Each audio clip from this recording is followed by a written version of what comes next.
You a dangerous girl. Those eyes looking up at me. Wanna be my favorite girl.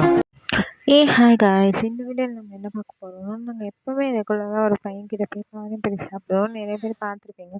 But அதை பற்றி நான் எதுவுமே சொன்னதும் கிடையாது. பிகாஸ் எனக்கும் தெரியாது. நான் ஃபஸ்ட் டைம் வந்து அவன்கிட்ட அவன் ஸ்டோரி கேட்டது. அவன் வந்து ஒரு சின்ன பையன் மாதிரி தான் இருப்பான். 18-19ன்ற மாதிரி தான் இருப்பான். காலேஜ் ஃபஸ்ட் இயருன்ற ரேஞ்ச் தான் இருக்கும். பட் வந்து அவன் ஒரு ஷாப் போட்டு அந்த கடையை வந்து ரன் பண்ணிக்கிட்டு இருப்பான். எனக்கு ரொம்ப ஷாக்காக தான் இருந்தது அவன் சொன்ன ஸ்டோரி. எனக்கு கேட்கறதுக்குமே ஒரு மாதிரி தான் இருந்துச்சு. என்ன அப்படின்னு சொல்லி பார்த்தீங்கன்னா, அந்த பையனுக்கு வந்து அப்பா அம்மா யாருமே கிடையாது. அவங்க அண்ணன் தான் இருக்காங்க. ஒரு அக்காவும் இருக்காங்க. அந்த அக்காவை வந்து அவங்க கஷ்டப்பட்டு கட்டி கொடுத்துட்டு இப்போ கொஞ்சம் கடனில் இருக்கனால இந்த சின்ன பையன் வந்து இங்கே ஒர்க் பண்ணிகிட்ருக்கான். எனக்கு அவனை பார்க்கும்போதே வந்து அவன் சொல்கிறான், காலையில் நான் இதை ஸ்டார்ட் பண்ணால் அதை நான் வந்து கம்ப்ளீட் பண்ணுறதுக்கே கரெக்டாக இருக்கும். 3 மணிக்கு இங்கே வந்து கடை போடுவேன். 3 மணிக்கு கடை போட்டுட்டு அந்த 3 மணி கடையை வந்து நைட்டு 9:30 மணி 10 மணிக்கு தான் க்ளோஸ் பண்ணுவேன். அப்படி அவன் சின்ன பையன் கஷ்டப்பட்டு பண்ணிகிட்ருக்கான். அவனையுமே வந்து ஒரு 4-5 பேர் வந்து கடையில் இது இதுன்னு ஆர்டர் போட்டு சாப்பிட்டுட்டு வண்டி எடுத்துகிட்டு ஓடிடுறாங்க காசு கொடுக்காம. அவன் திரும்பி தட்டு கழுவோ இல்லை டம்ளர் கழுவோ எப்போல்லாம் திரும்புகிறானோ அப்போல்லாம் வந்து அவனை ஏமாத்துறாங்க அப்படின்ற மாதிரி அவன்லாம் சொல்லியிருந்தான். ஒருத்தவங்க வந்து கஷ்டப்பட்டு தான் ஒரு விஷயத்த பண்ணுறாங்க.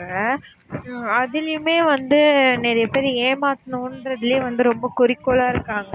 இதெல்லாம் வந்து எனக்கு பார்க்கவே ரொம்ப இதுவாக இருந்தது. அதுலேருந்தே வந்து நமக்கு ஒரு விஷயம் வந்து என்ன சொல்கிறது, கேட்கும்போதே வந்து மன கஷ்டமாக இருக்க மாதிரி இருந்துச்சு. ஸோ வந்து நம்ம என்னைக்காவது சாப்பிட்றோம், கொஞ்சம் அதிகமாகவே சாப்பிட்டு போவோம் அப்படின்ற மாதிரி தான் எனக்கு ஃபீல் ஆச்சு. அதுலேருந்து வந்து எனக்கு எப்போ பானிபூரி சாப்பிடணுமோ இல்லை ஏதாவது சாப்பிட்ணும், வீட்டில் யாராவது எதாவது கேட்டாலுமே நான் அவன்கிட்ட தான் போய் வாங்குவேன். எங்கள் வீட்டில் வந்து அது வந்து கொஞ்சம் லாங் இல்லை, ஒரு 3 ஸ்டாப்பிங் 4 ஸ்டாப்பிங். பட் இருந்தாலுமே வந்து அவன்கிட்ட வாங்கணும் அப்படின்றதுக்காகவே நான் போய் வாங்கிட்டு வருவேன். நீங்களுமே அயனாவரத்தில் எங்கேயாவது இருந்தீங்கன்னா இந்த பானிபூரி கடையில் ட்ரை பண்ணுங்கள். டேஸ்ட் வைஸுமே நல்லா தான் இருக்குது. அந்த பையனுக்கும் நம்ம ஹெல்ப் பண்ண மாதிரி இருக்கும். ரேட்டுமே வந்து கம்ஃபர்டபுளாக தான் இருக்குது. இது வந்து ஐசிஎஃப் ரோடில் வச்சுருக்கான். அவன் மெயின் ரோட்லேயே வச்சுருக்கான். நான் வந்து இது வந்து ஐசிஎஃப் கம்பர் இறங்கும்னு சொல்லுவாங்க. அது பக்கத்துலேயே அந்த பஸ் இறங்கி கொஞ்சம் ஃப்ரண்ட்லேயே இருக்குது. நான் வந்து அதுக்கு தான் வீடியோஸுமே உங்களுக்கு போட்டேன்.